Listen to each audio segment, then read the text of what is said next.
So the day is June 22nd, 2021, and finally, after much waiting and much pleading, much internal begging, uh, a Canon tool has resurfaced that I used to really love, and I figured it'd be a really useful tool to show off to those outside of Canon. So that's what we're going to do today. So this is ExTool. This tool has a lot of history behind it and had a variety of functionality when it first released. Originally, it was used to assist in planetary surface scouting, where it would track multiple commanders' positions on a celestial body, so that you could more confidently assure that you hadn't missed anything on a group planetary survey when gliding or otherwise in normal flight.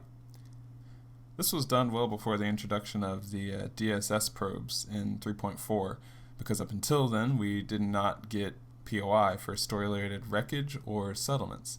So this was invaluable for that at the time, and console commanders could follow along and use a limited variety of its functionalities as well from their phones or their laptops. But what we're going to be showing off today is its secondary application, which was kind of a hard compiler. It would take all of our available data on organics in Elite Dangerous through the Canon API and through EDSM, and it would provide minimum and maximum ranges for their spawns and an average range, which is very important for quite a few reasons. So you can see in this example, we've decided to search wrecked ships and see what they are commonly found on. Now keep in mind that these wrecked ships are hand-placed crash sites, which often have story related to them, not the RNG ones which you find in Odyssey labeled crash sites. Now you can see where this output is useful because there isn't information in the game like this on the average celestial bodies you can find story related content on, or anything really that isn't in the Codex inherently. You can use this for a lot. Generally, FDev tend to follow a theme when they place things, like how if you follow all of the IRL stars in the Zodiac in-game, you will largely run across the beginning of most of the biggest stories in Elite Dangerous, and can follow along from there. Here it gives the minimum and maximum ranges of temperature, gravity, radius, and so on, off the recorded wreckage sites in the galaxy. You can use this to your advantage when looking for currently known organics that exist elsewhere in space, and you suspect they could, for instance, be present in another sector that they've yet to be found in. From here, you can generate a generalized template instead of simply poking around in the dark aimlessly and really narrow down your search. When I was using this tool, for example, whilst looking for crystalline shards, I went from finding one site a month to finding 2 to 3 sites in a single day by cross-referencing ExTool's generalized spawn parameters and existing data on EDSM. A real improvement compared to randomly jumping to any kind of star in the middle of nowhere and claiming there's nothing to be found.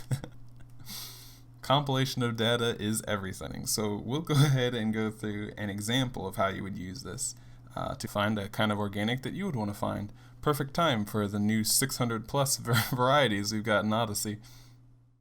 Okay, so first things first, if you're wanting to use this, if you're wanting to look for a specific type of organic, the parameters of it, you'll start out on the home page, you would go to Codex up here.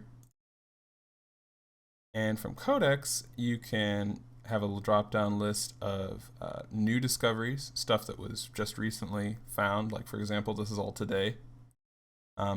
You have planetary POIs, which give you anything on a body from brain tree types to tourist beacons, any of the new organics, abandoned bases, pretty cool stuff if you're looking for something planetary. And you can also use this for Lagrange clouds and the organics that pop up in those clouds.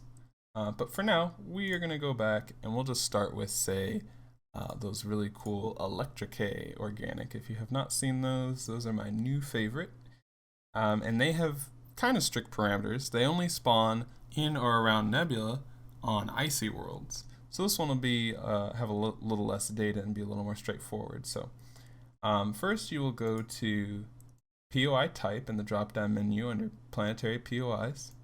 You'll scroll until you find the organic you want.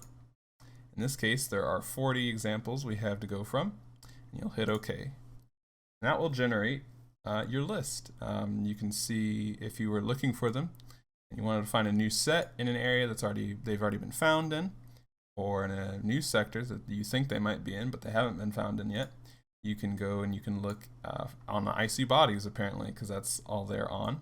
The Codex does say this, but about the icy bodies, but it doesn't give all of this extra information, which is kind of crucial to being able to figure out where they might be, especially with like the main stars and secondary stars that they might be attached to. And that's really about it. It's a very simple tool. Last but not least, Map actually pulls up the Canon external galactic map. And this is really useful always if you don't already know about it. Well, that's about it. Just wanted to show you guys my old software heartthrob. And it's very, very cool stuff. So I hope you guys get some use out of this, because I know I sure did. Being able to find what I wanted in a few days rather than a few months definitely felt good when this game can leave you feeling a little aimless at times without this kind of data. So I hope you enjoy it.